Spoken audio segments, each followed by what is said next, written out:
Well, it became the issue of political interference, I suppose, or political direction became critical from '79 when the Cartoons Group was closed down, and we then, from then on, worked for Günther Held, who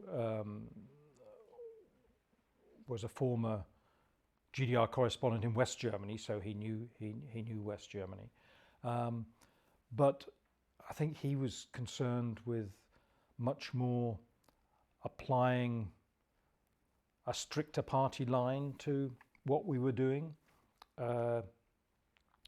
by mirroring. I mean, the GDR in the meantime had become more widely recognized throughout the world and was developing quite good relations with a whole number of countries.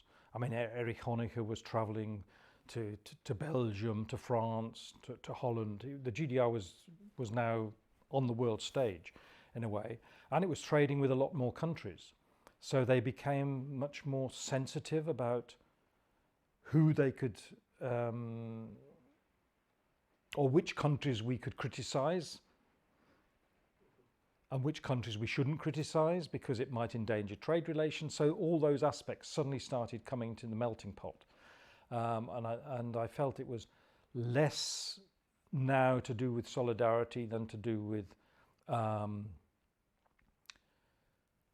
fulfilling a party perspective of the way the world is, which was more restrictive than it had been in the past. So we weren't subject to gross censorship, but I mean things like one of the South Africans, Albie Sachs, for instance, who became Minister of Justice in the new South Africa.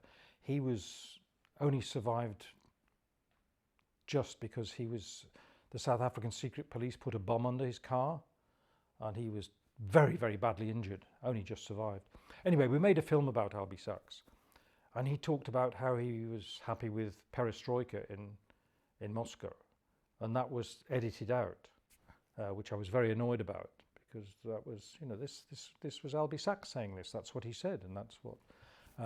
So it was on that minor level, but it was frustrating. But that was the sort of fear that, I mean, okay, in the Gorbachev era, I suppose things were obviously becoming more and more critical, and so the GDR was becoming more and more sensitive as well about what could and what could not be done. But I think to come back to your original question, I think it was very difficult anyway for the GDR to have an independent, totally independent communications policy because people could watch West German television. But instead of trying to deal with that by being more open, I think they still felt they had to try and hide that West German reality rather than deal with it in an upfront way. And I think certainly in the news, it was not so much censorship, and certainly there was no dishonesty, but I think it's what was left out. As it is today in any country, in the West as well, it's not what you say so much as what you don't say that is critical. And of course, people don't know they know what you're saying, but they don't know what you're not saying. So that was our role, to show what the West Germans weren't saying in our programming. We were saying, look, this is an aspect of the West that they're not showing you, but we are. But I think the GDR was still very, very anxious about telling people things that maybe they felt they shouldn't know or they shouldn't see, or it would give the wrong impression. It was,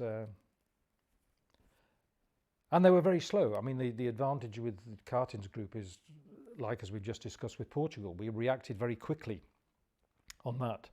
But the GDR was very often slow to react to world events because there had to be political discussions beforehand, and people talked to in the Central Committee to ensure we get the line right, and that slow reaction was obviously very often seen as trying to hide something, and it didn't go down well with the public because they could see that it was on the news in West Germany. Why wasn't it on GDR news? And that wasn't a good a good form of communication.